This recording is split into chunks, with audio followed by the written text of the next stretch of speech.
Shalom Ouvracha, que le bon Dieu vous protège, vous donne la santé et la joie. On continue toujours à prier. Chez la Malot et Saïnel Harim, Me'ayavo Ezra Ezra Shashavaris, Aliti Lamot Glecha, Yonu Shumecha, Nilonu Lishan, Shume Israël, Adonai Shumecha, Netzetra, Aliyah Dimelecha, Yuman, Shemesh Hakeka, Valela, Adonai Shmecha Mokora, Shmot Avshecha, Adonai Shmot Tzedecha, Borecha, Me'ata, Ve'adolam.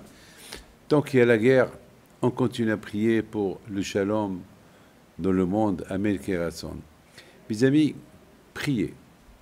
Lorsqu'on prie, il faut que la prière sorte d'une bouche pure. Bien sûr, mes amis, on ne peut pas mettre des vêtements sales. Quelqu'un qui se lave et veut s'habiller, eh bien, il s'habille avec des vêtements propres.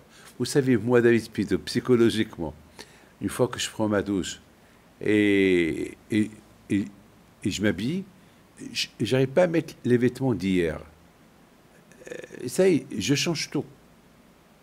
Une fois, je n'avais pas de chaussettes. Il n'y avait que les chaussettes, les anciens. Je n'arrivais pas à les mettre. Ben, je ne les ai pas mis. Je ne les ai pas mis. Je ne pouvais pas. Il a fallu que j'appelle quelqu'un pour qu'il m'apporte une paire de chaussettes. Je ne peux pas. Mes amis, les Havdil, c'est pareil. On ne peut pas prier. Lorsqu'on veut prier, on doit être propre parce qu'on est devant Hachem. Et lorsqu'on va devant un roi, on est propre. On ne peut pas aller chez un roi sale. On va chez un roi propre. Donc c'est la raison pourquoi, mes amis, maintenant, pendant cette guerre-là, même s'il n'y avait pas la guerre, lorsqu'on prie, il faut qu'on soit propre. Alors, étant donné qu'on prie par la bouche, alors il faut que la bouche elle soit propre. Il faut faire attention à ce qu'on mange. Il faut faire attention à ce qu'on dit. Vous avez compris? C'est très important.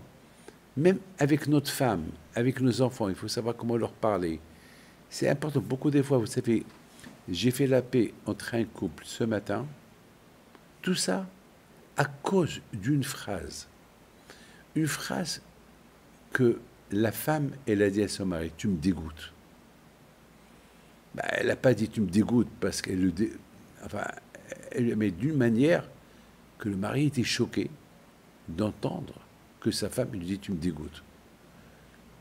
Et ça m'a pris du temps. Je dois pas d'honneur. Ça m'a pris du temps pour leur faire la paix.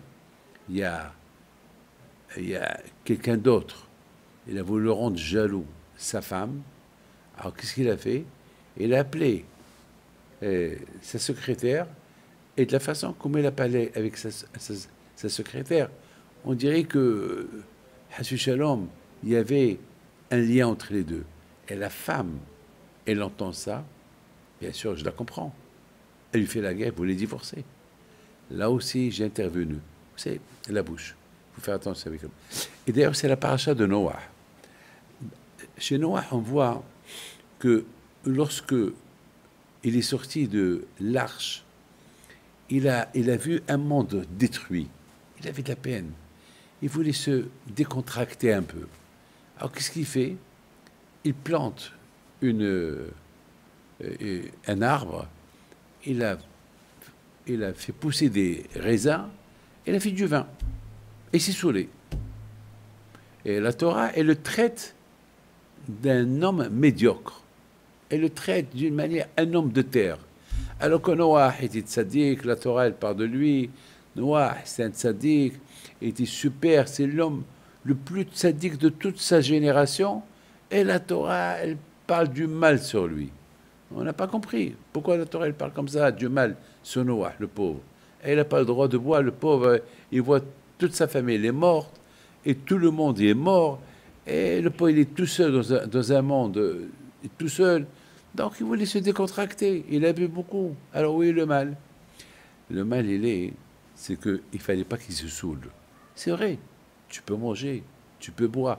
Il y a beaucoup de gens qui mangent, qui vomissent tout. Pourquoi? Il y a une limite. Il y a une limite jusqu'à où tu peux manger. Pourquoi on vomit? C'est parce que on a ajouté un surplus. Boire, whisky, il y a des gens qui prennent la bouteille, ils boivent de la bouteille. Après, ils mélangent. Pourquoi tout ça?